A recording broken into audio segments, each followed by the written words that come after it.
right, beauty. Thank you, everybody. Now I get to bore you for the next 10 minutes. I'm sick of it already.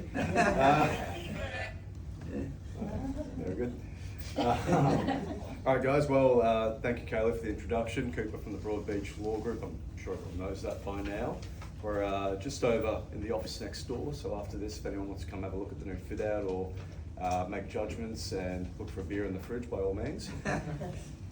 So, just giving a quick introduction, I just wanted to talk about, this referral group and growing up on the Gold Coast.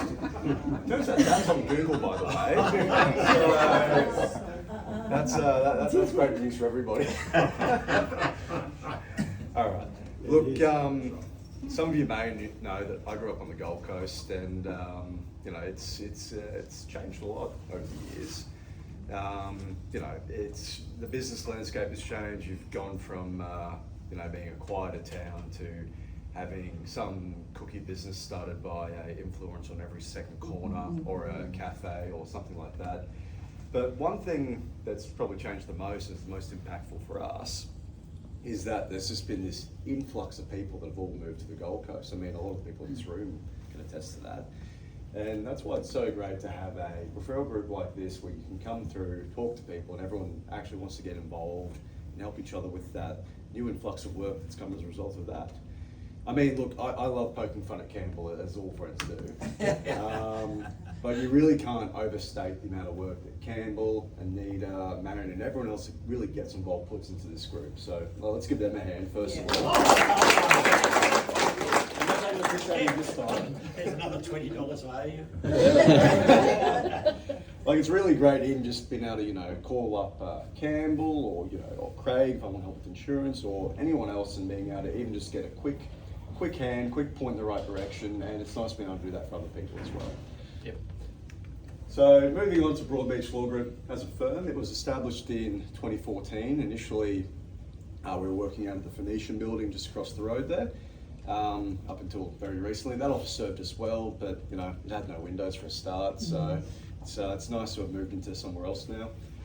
In 2017, I was still at uni. I think I was maybe 19, 20 or so, and that's the time that I started with the firm, doing a couple of days a week work experience. That's also how Scott and Talia, that are here today, started with us as well. So it's a good way while you're at uni to get an idea of what working practice is actually like, instead of just coming out of university, getting thrown into practice, calling yourself a solicitor and having no clue what you're doing. 2021, just a few months before graduating uni, I got offered a full-time role there, which I definitely jumped on. And then, a few months later, graduated from university. Then you do effectively what's a 1 year, kind of like a traineeship before you become admitted to practice. Mine took a little bit longer, so I was admitted to practice in 2023, and now 3 years on, here we are. So we are a general firm, so we're working across a lot of different service areas. We don't specialise in crime or family or personal injuries. You might see a lot of other firms do. And one benefit of that is that these areas overlap a lot, right? So, for instance, property law and conveyancing, or you have family law. Well, that is quite common, right? You'll have maybe a separation. As part of that separation, a house needs to be transferred. Other firms would farm that out to somebody else. We just turn around and say, okay, fine, we'll deal with that for you. Here's the quote for this part, here's this part. If there's someone in the firm more suited to doing one part of it, we'll put you over there, but otherwise it all stays in-house and you're doing the same people, which I think is honestly a major benefit. Beyond those two areas, we can help you with commercial law, litigation, things like that. We can also help with employment law, though I would refer to Mel for a lot of that anyway. Also, if you're unfortunate enough to have a personal injury or insurance matter, we can help you with that.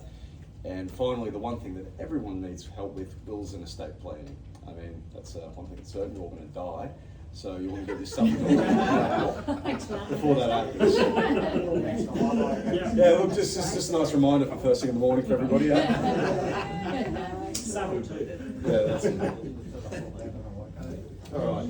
Now, one part of working in a field like this is adapting to ongoing challenges. The red tape just seems to be piling up these days. And as a lot of people in the room can attest to, last year we had the new seller disclosure regime come in from the 1st of August, I believe, was it? Yeah. That was a massive pain in the arse, to put it bluntly. So effectively, we went from a system, for those that don't know, no, I'm sure everyone's across it by now, we went from a system of buyer beware when buying a property to seller, you better have your ducks in a row or you're screwed.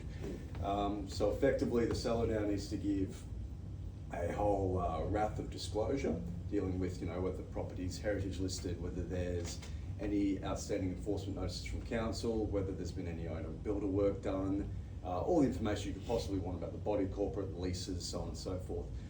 Julie can probably attest to the fact that it's even worse for commercial properties. It's an absolute madhouse. It is. But look, having someone there that's able to guide you through it is really the benefit here.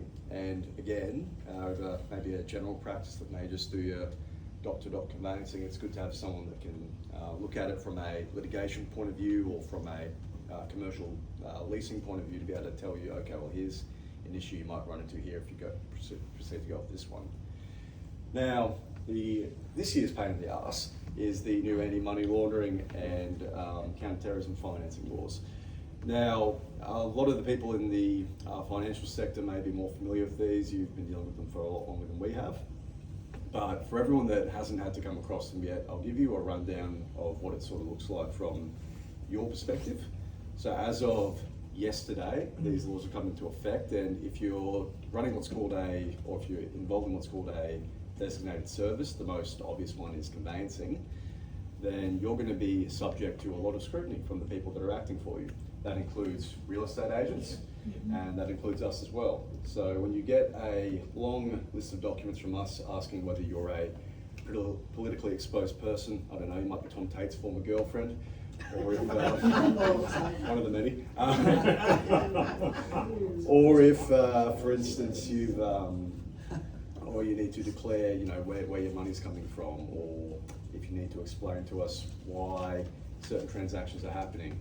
It's going to lead to a lot of questions that we're going to be asking that frankly we don't want to ask, but we will be asking you anyway. So all I ask is that if you do have a question about it, call us. Don't abuse us on the phone asking why. We want to know if you have ties to Russia. My ex-wife was Russian. Red flag. Now that being said, if you did have a matter ongoing with somebody, let's just say you were selling a property before 1 July and you already engaged a conveyancer, you are not going to be subject to this scrutiny this time around.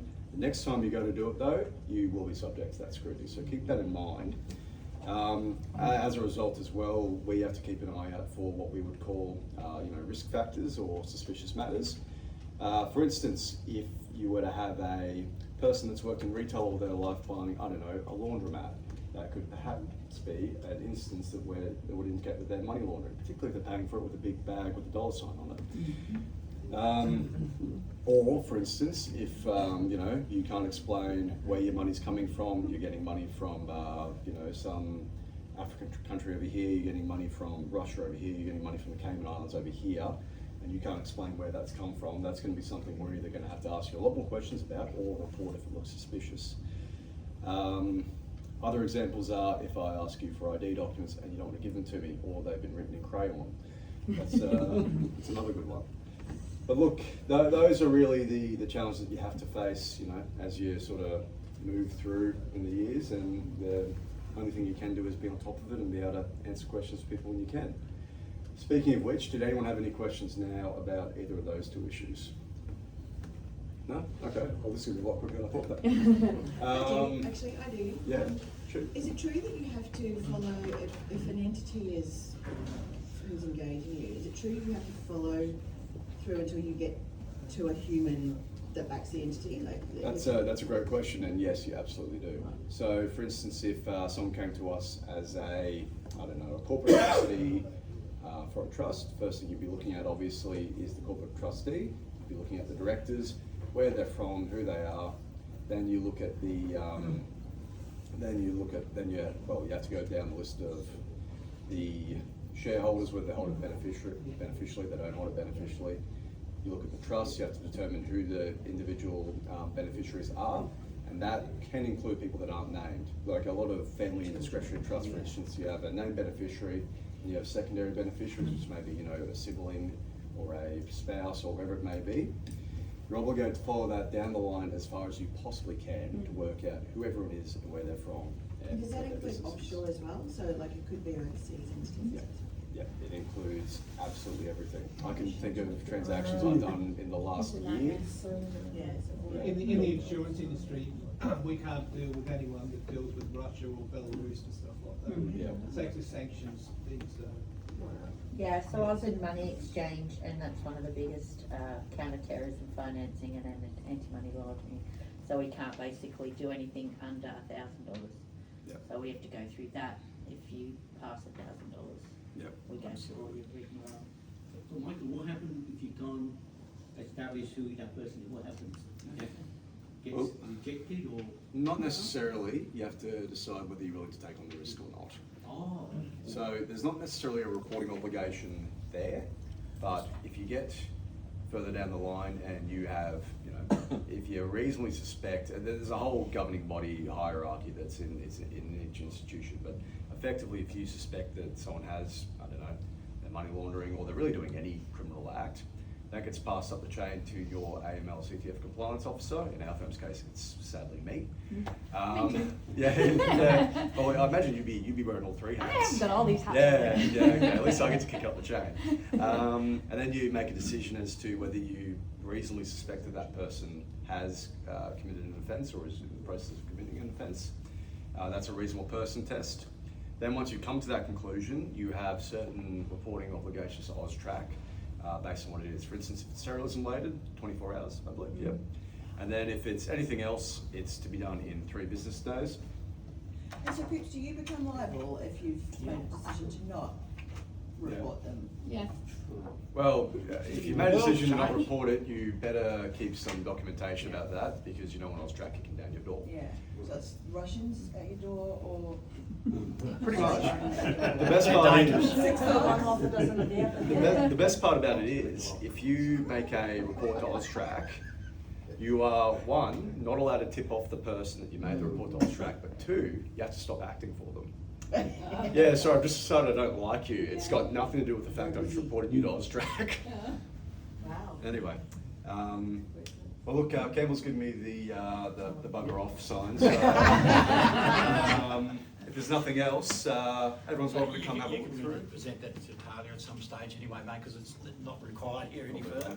Okay, I'll fine. put that on. Okay, fine. But yeah, no, thank you all, and yeah, feel free to come over after the meeting, we'll have a look through. And I'll just pass everything to you.